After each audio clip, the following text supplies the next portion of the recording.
that money you will not have to pay back, obviously, because that's what healthcare is about. You can't afford to pay that. But you will pay interest on that loan at 2%.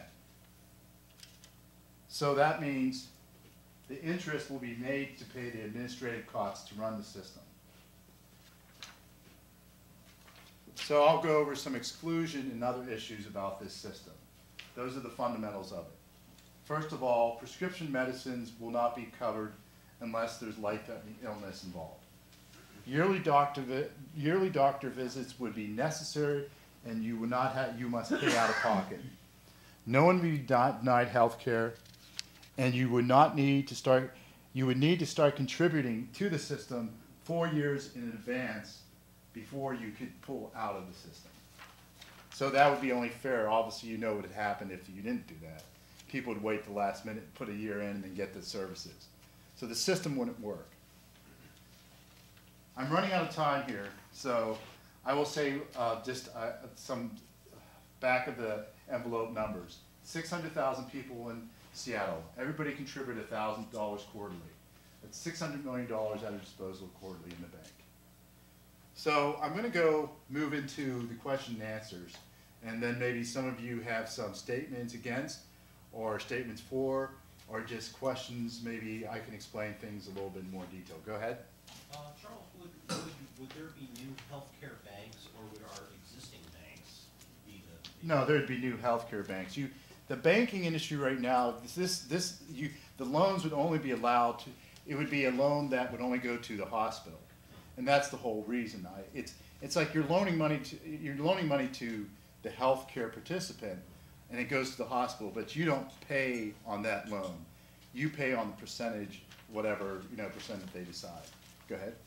Yes, I'm under concern about this taxpayers' money that went to getting our banks, paying for the bonuses of bankers and whatnot.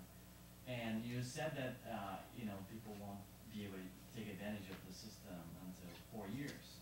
What if they pay for 4 years and then they get hit by a bus? What happens to that money? Well, that's the part of the system that's the integral part of the system. Everybody has to participate in it. And I know that they'll lose their benefits. I mean, I guess there could be a law that you pass those benefits on to your wife or a friend. You could will those benefits to somebody else. It'd be akin to losing Social Security benefits or Medicare benefits because you died shortly after you got those. Yeah, but I mean, that's an issue that see what happens then, that's an asset in a bank, and they would say, well, maybe you could will that asset to a friend. So you're right, maybe, but go ahead. Yeah, if it's a loan, I don't understand the interest. How is that recoverable, or is it like paying into a pool? Well, what I'm saying, instead of you loan the money for free, except you don't have to pay back the money, but you have to pay a percentage on that loan. Like you get heart surgery, say they have to pay the hospital $100,000. Yeah, okay. They charge you 3% a month. So if you in the first month you pay off that 3%, but it's an administrative fee that you owe. Okay. Well, so how's that recoverable? If the taxpayer or the insured can't pay that off, well, they just have to eat it. Well, the thing is that if the 3% is unrecoverable from the participant, participant will then, I mean, he can't participate in the future. I mean, the thing is that if someone says I refuse to pay, it's just like any other system. I'm talking about if it's unrecoverable, through garnishment or whatever they do. Well, John, when you commit to a system, it's like anything. The courts would then demand the money from you if you signed on paper. If you took the surgery, they paid the $100,000 and you owed money to it. Go ahead. But they would. It'd just be like any other financial system. I mean, there would be the backbone would be the court system. You'd be taken to court over it. I mean, that's how loans work. If you or you go to bankruptcy and then they take over your whatever assets you have. I understand that. Okay.